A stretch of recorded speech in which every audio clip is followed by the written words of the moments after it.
ప్రభువు పేరట మీ అందరికీ శుభాభివందనములు. ఈరోజు మన అనుదిన వాక్య ధ్యానమైన ఎడారిలో సెలయేర్లలోని వాక్యము.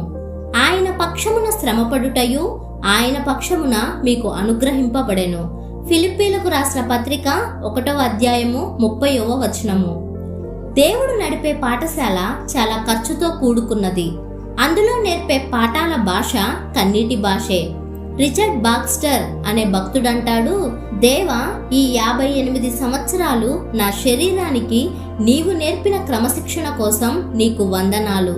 బాధలను విజయ గాథలుగా మార్చుకున్న ఎంతో మంది భక్తులలో ఇతడు ఒకడు. అయితే మన పరలోకపు తండ్రి నడిపే పాఠశాల ఇంకెంతో కాలం ఉండదు. కఠినమైన పాఠాలకు భయపడకూడదు. బుద్ధి చెప్పే బెత్తానికి బెదిరిపోకూడదు.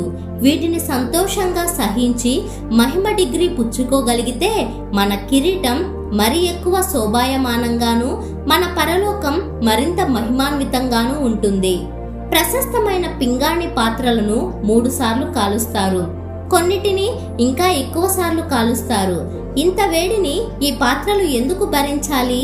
1 లేక 2 సార్లు కాలిస్తే చాలదా? అవును, 3 సార్లు కాలిస్తేనే గాని వాటి వివిధ వర్ణ సంకలనం పరిపక్వం కాదు.